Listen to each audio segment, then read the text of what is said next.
تیسرا پارہ سورہ آل عمران کی آیت نمبر 61 سے 71۔ اعوذ باللہ من الشیطان الرجیم، بسم اللہ الرحمن الرحیم۔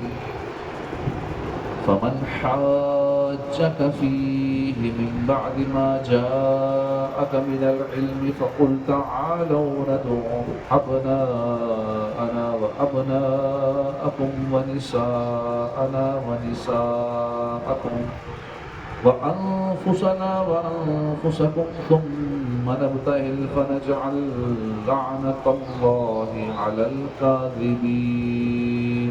اللہ کے نام سے شروع، مہربان رحمت والا۔ ترجمہ کنز العرفان۔ پھر اے حبیب تمہارے پاس علم آ جانے کے بعد جو تم سے عیسیٰ کے بارے میں جھگڑا کرے تو ان سے فرما دو، او ہم اپنے بیٹوں کو اور تمہارے بیٹوں کو اور اپنی عورتوں کو اور تمہاری عورتوں کو اور اپنی جانوں کو اور تمہاری جانوں کو مقابلے میں بلا لیتے ہیں، پھر مباہلہ کرتے ہیں اور جھوٹوں پر اللہ کی لعنت ہے۔ یہاں مباہلے کا ذکر ہو رہا ہے، اس کا معنی سمجھ لیں۔ مباہلہ کا عمومی مفہوم یہ ہے کہ دو مد مقابل افراد آپس میں یوں دعا کریں کہ اگر تم حق پر اور میں باطل ہوں تو اللہ تعالیٰ مجھے ہلاک کرے، اور اگر میں حق پر اور تم باطل پر ہو تو اللہ تعالیٰ تجھے ہلاک کرے۔ پھر یہی بات دوسرا فریق بھی کہے۔ جب سرکار علی وقار صلی اللہ علیہ وسلم نے نجران کے عیسائیوں کو یہ آیت پڑھ کر سنائی اور مباہلہ کی دعوت دی تو کہنے لگے کہ ہم غور اور مشورہ کر لیں، کل آپ کو جواب دیں گا۔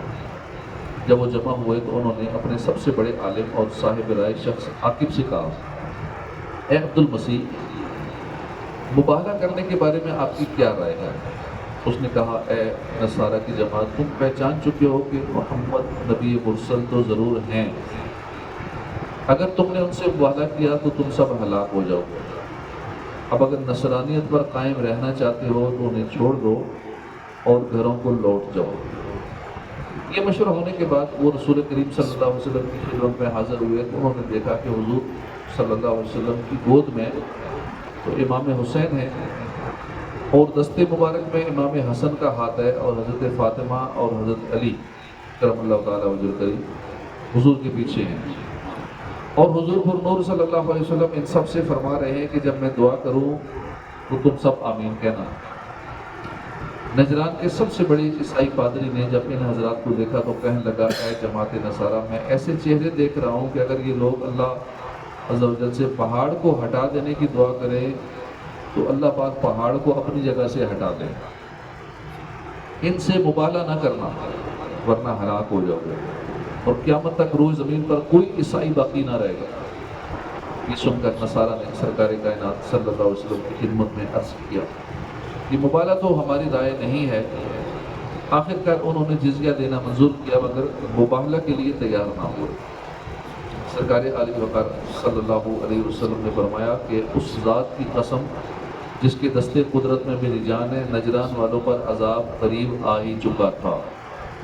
اگر وہ مباہلہ کرتے تو بندروں اور سوروں کی شکلوں میں مسخ ہو جاتی، ان کی صورت اس طرح ہو جاتی، بندروں جیسی، سوروں جیسی ہو جاتی، اور جنگل آگ سے بھڑک اٹھتا، اور نجران اور وہاں کے رہنے والے پرندوں تک نیست و نابود ہو جاتے ہیں، اور 1 سال کے عرصے میں تمام نصارہ ہلاک ہو جاتے ہیں۔ اس سے 2 مسئلے معلوم ہوئے، ایک یہ کہ مناظرہ سے اوپر درجہ ہے مباہلے کا، یعنی خالف دین کے ساتھ بد دعا کرنی، دوسرے یہ کہ مباہلہ دین کے یقینی مسائل میں ہونا چاہیے نہ کہ غیر یقینی مسائل میں، لہذا اسلام کی حقانیت پر تو مباہلہ ہو سکتا ہے، حنفی شافی اختلافی مسائل میں مباہلہ نہیں ہے۔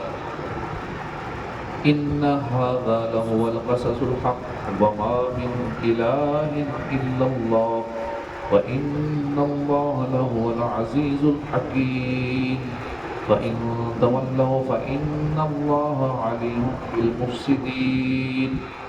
بے شک یہی سچا بیان ہے اور اللہ کے سوا کوئی معبود نہیں، اور بے شک اللہ ہی غالب ہے، حکمت والا ہے، پھر اگر وہ منہ پھیریں تو اللہ فساد کرنے والوں کو جانتا ہے۔ یعنی یہ کہ حضرت عیسیٰ علیہ السلام اللہ کے بندے اور اس کے رسول ہیں اور اللہ کے سوا کوئی معبود نہیں، اس میں نصارہ کا بھی رد ہے اور تمام مشرکین کا بھی۔ قل یا اہل الکتاب تعالوا الی کلمۃ سواء بیننا وبینکم الا نعبد الا اللہ ولا نشرک به شیئا ولا يتخذ بعضنا بعضا اربابا من دون اللہ فَإِن تَوَلَّوْا فَقُولُوا اشْهَدُوا بِأَنَّا مُسْلِمُونَ۔ اے حبیب تم فرما دو اے اہل کتاب ایسے کلمہ کی طرف آ جاؤ جو ہمارے اور تمہارے درمیان برابر ہے، وہ یہ کہ ہم اللہ کے سوا کسی کی عبادت نہ کریں اور کسی کو اس کا شریک نہ ٹھہرائیں، اور ہم میں کوئی ایک اللہ کے سوا کسی دوسرے کو رب نہ بنائے۔ پھر بھی اگر وہ منہ پھیریں تو اے مسلمانوں تم کہہ دو، تم گواہ رہو کہ ہم سچے مسلمان ہیں۔ اہل کتاب کو تین چیزوں کی طرف دعوت دی ہے۔ پہلی یہ کہ اللہ کے سوا ہم کسی کی عبادت نہ کریں، اور یہ وہ چیز ہے جس میں قرآن، توریت اور انجیل سب متفق ہیں اور ان میں کوئی اختلاف نہیں ہے۔ دوسری یہ کہ ہم کسی کو اللہ کا شریک نہ ٹھہرائیں، نہ حضرت عیسیٰ علیہ السلام کو اور نہ حضرت عزیر علیہ السلام کو، نہ اور کسی کو، اور یہ بات یقیناً پہلی بات ماننے کے مترادف ہے۔ تیسری بات یہ کہ ہم میں سے کوئی کسی کو اپنا رب نہ بنائے، جیسے یہود و نصارہ نے اپنے علماء اور پادریوں کو بنا رکھا تھا کہ ان کے احکام کو اللہ کے حکم کے برابر سمجھتے تھے۔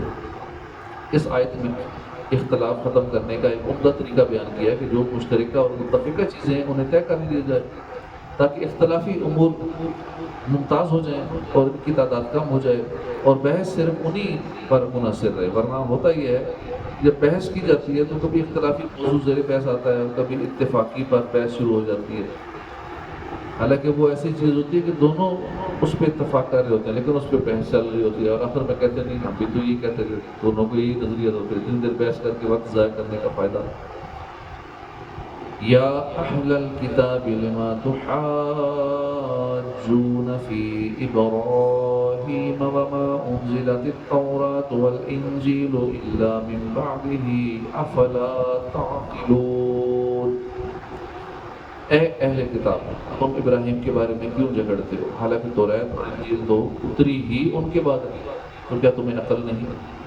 نجران کے عیسائیوں اور یہودیوں کے علماء میں حضرت ابراہیم علیہ السلام کے متعلق مناظرہ ہوا۔ یہودی کہتے تھے کہ آپ یہودی تھے لہذا ہمارا دین بڑا ہے، عیسائی کہتے تھے آپ عیسائی تھے لہذا ہمارا دین بڑا ہے۔ آخر کار ان دونوں نے سرکار علیہ وقار صلی اللہ علیہ وسلم کو اپنا حاکم بنایا۔ اس پر یہ آیت اتری جس میں ان بے وقوفوں کی انتہائی جہالت ظاہر فرمائی گئی کہ یہودیت حضرت موسیٰ علیہ السلام اور نصرانیت حضرت عیسیٰ علیہ السلام سے جاری ہے، اور حضرت ابراہیم علیہ السلام ان دونوں بزرگوں سے کئی سو سال پہلے ہوئے، تو یہودی یا عیسائی کیسے ہو سکتے ہیں؟ چنانچہ فرمایا اے اہل کتاب تم ابراہیم علیہ السلام کے بارے میں کیوں جھگڑتے ہو کہ وہ یہودی یا عیسائی تھے حالانکہ توریت اور انجیل تو اتری ہی ان کے بعد ہے، تو کیا تمہیں اتنی بھی عقل نہیں کہ کئی سو سال پہلے والا شخص بعد والے گروہ میں شامل نہیں ہو سکتا؟ اس سے معلوم ہوا کہ بزرگوں سے لوگوں کے الزام دور کرنا سنت الہیہ ہے، ان کی عظمت کی حمایت کرنا محبوب چیز ہے۔ اللہ تعالیٰ نے حضرت ابراہیم، حضرت سلیمان اور دیگر بہت سے انبیاء کرام پر ہونے والے اعتراضات کو دور فرمایا ہے۔ اس آیت مبارکہ سے علم تاریخ کی اہمیت بھی واضح ہوتی ہے کہ یہاں تاریخ پر ہی حقیقت کا مدار ہے۔ فی زمانہ علم تاریخ کی ویسے بھی بہت ضرورت ہے کیونکہ ہمارے زمانے کے بہت سے گمراہ لوگ تاریخ کو مسخ کر کے ہی لوگوں کو گمراہ کر رہے ہیں۔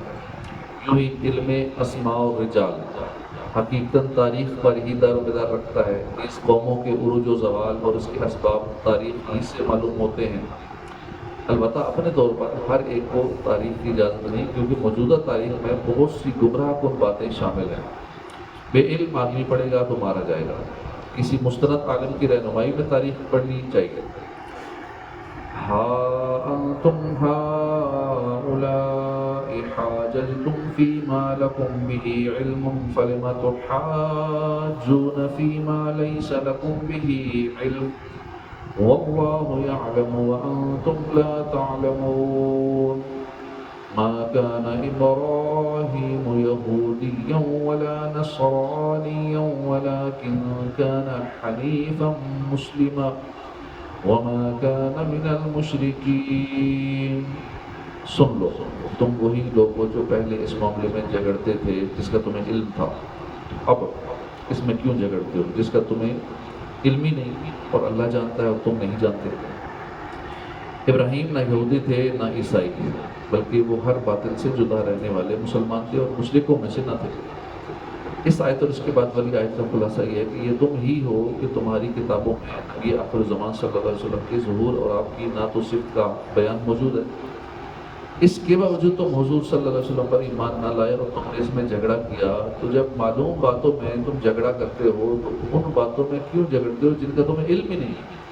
یعنی حضرت ابراہیم علیہ السلام کو یہودی یا نصرانی کہتے ہو حالانکہ تمہیں اس کا علم ہی نہیں.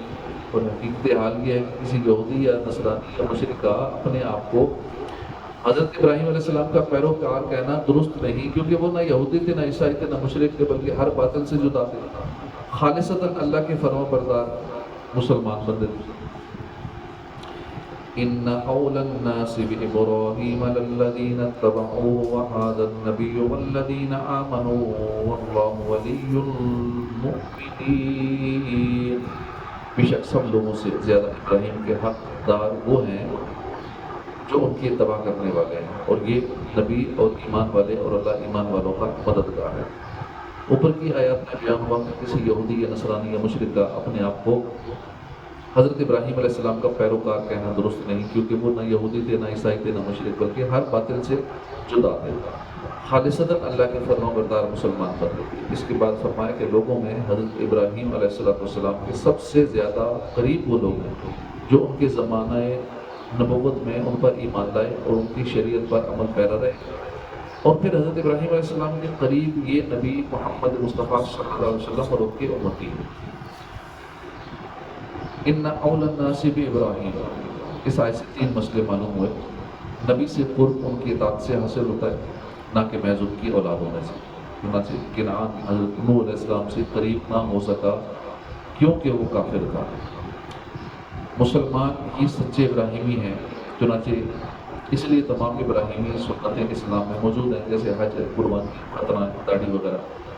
یہ سب ابراہیمی سنتیں ہیں اور ان یہود و نصارہ کے دین میں نہیں ہیں. تو صرف مسلمان ابراہیمی ہوئے.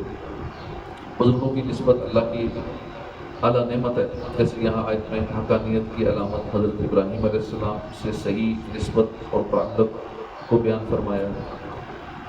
وَدَّتْ طَائِفَةٌ مِّنْ أَهْلِ الْكِتَابِ لَوْ يُضِلُّونَكُمْ وَمَا يُضِلُّونَ إِلَّا أَنفُسَهُمْ وَمَا يَشْعُرُونَ. کتابیوں کا ایک گروہ دل سے چاہتا ہے کہ کسی طرح تمہیں گمراہ کر دیں، اور وہ صرف خود کو گمراہ کر رہے ہیں اور انہیں شعور نہیں. یہ آیت حضرت معاذ بن جبل، حضرت حذیفہ بن یمان، حضرت عمار بن یاسر رضی اللہ عنہ کے حق میں نازل ہوئی، جن کو یہودی اپنے دین میں داخل کرنے کی کوشش کرتے اور یہودیت کی دعوت دیتے تھے. اس میں بتایا گیا کہ یہ ان کی ہوس خام ہے، وہ ان کو گمراہ نہ کر سکیں گے. اس میں مذکورہ بالا صحابہ کی عظمت و شان بھی واضح ہوتی ہے. البتہ کہ یاد رہے کہ کفار کے گروہ مسلمانوں کو اپنے دین میں داخل کرنے کے لیے کوششیں ہمیشہ کرتے رہیں گے. چنانچہ وقتاً فوقتاً کفر و ارتداد کی تحریکیں چلتی رہتی ہیں. ربط و فلموں، ڈراموں، مزاحیہ پروگراموں، خصوصاً گانوں نے تباہی مچا رکھی ہے. اللہ تعالیٰ ہمارے ایمان کی حفاظت فرمائے.